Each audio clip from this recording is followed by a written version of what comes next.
Well, good morning. It's day 11, I think. I can't keep track anymore. There's Garvey, sporting his new haircut, looking good. And he is back to his old self again. He is happy. He's eating tons of food. He's got lots of energy back. So whatever it was, the rest, the combination of the haircut, the nails clipped, who knows what it was, but he's back to being Garvey again, which is very good. So we got a lot of rain in the last 2 days, so I'm just kind of sponging down the tent, getting the mud off it. I'm glad I brought that little sponge with me. I wasn't going to do it, and I'm like, you know what, that thing will be definitely worth carrying if I get a muddy tent, and that's the case right now. So I'm just sponging down the tent and I'll let it air dry. I got a few more things to just toss back into the laundry that got a little muddy while we were here. Gonna fluff up the sleeping bag and dry it out a little bit, and then we're gonna head back to the trail. Check out the tent footprint. There's just gravel washed up on that part of it. Pretty muddy. So we're in no general hurry. I'm cleaning up the bottom of the tent and waiting for the battery to charge. I had it charging overnight on this thing right here, but for some reason it stopped charging during the middle of the night. So I have it over here in the restroom charging, and that worked just fine the other day. So like I said, we're just kind of relaxing, taking our time. There's no urgency here. Vacations are for relaxing.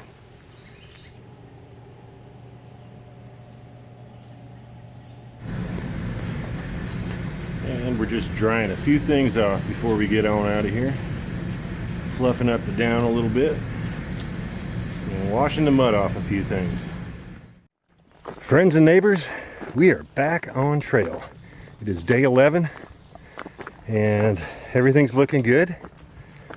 It's about noonish, kind of a late start, but our goal is just to try and get to Port Clinton, about 15 miles away, and see what happens.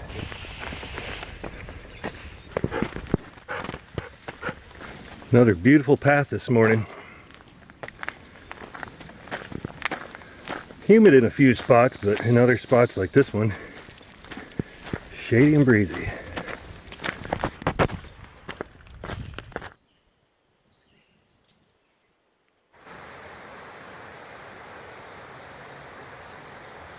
A few really nice campsites down here.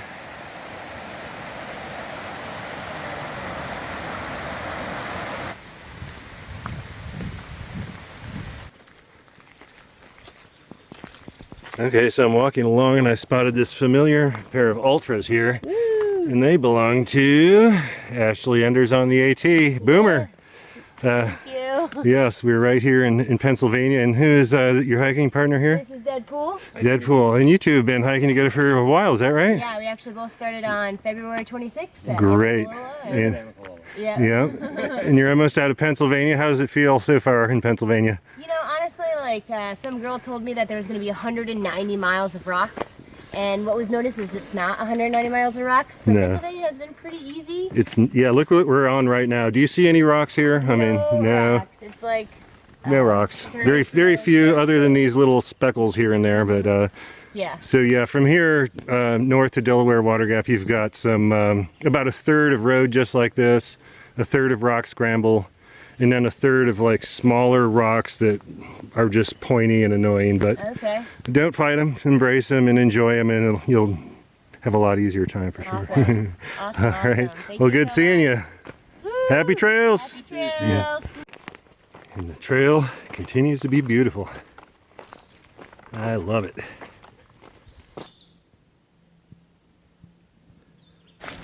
All right, so that was our first snake. No, not our first snake, our first rattler. Seen a little garden snake and a big old black snake, but that rattler let us know it was there, which is very courteous. We gave it some space. But yeah, it was coiled. It was definitely coiled, waiting to see what we were going to do. and we were going to leave it alone. Let it go on its way. It's the copperheads that you got to be careful.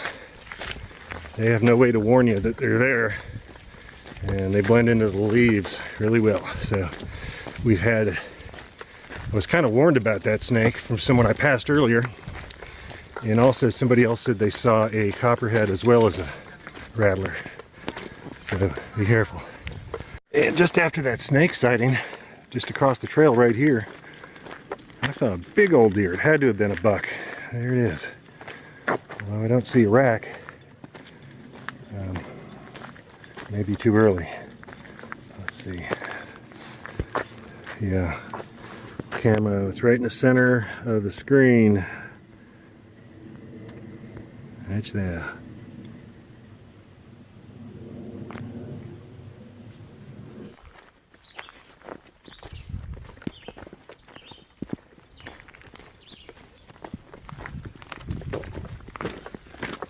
All right, we're almost to the side trail to the Pinnacle.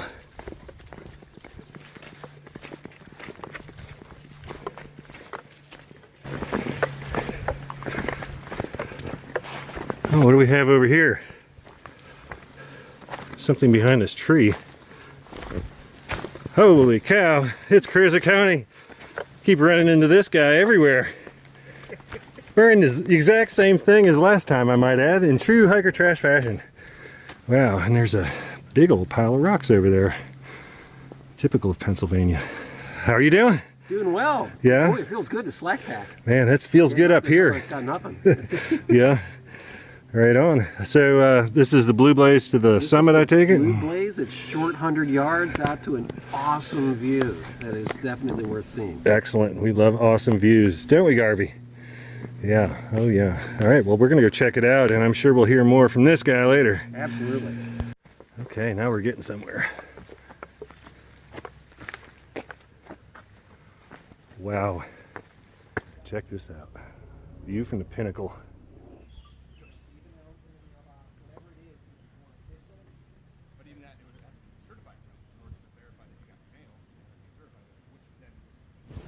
Enjoy it while you can. The clouds are rolling in.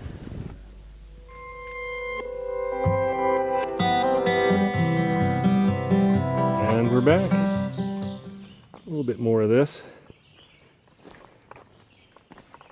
And it comes as no surprise.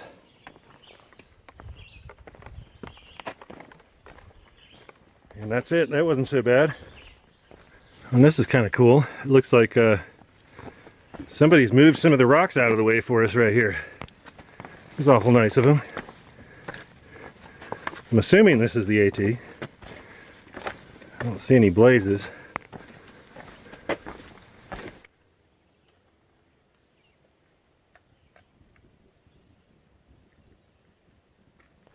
Apparently there's a privy back there, but I've been told it's a D-.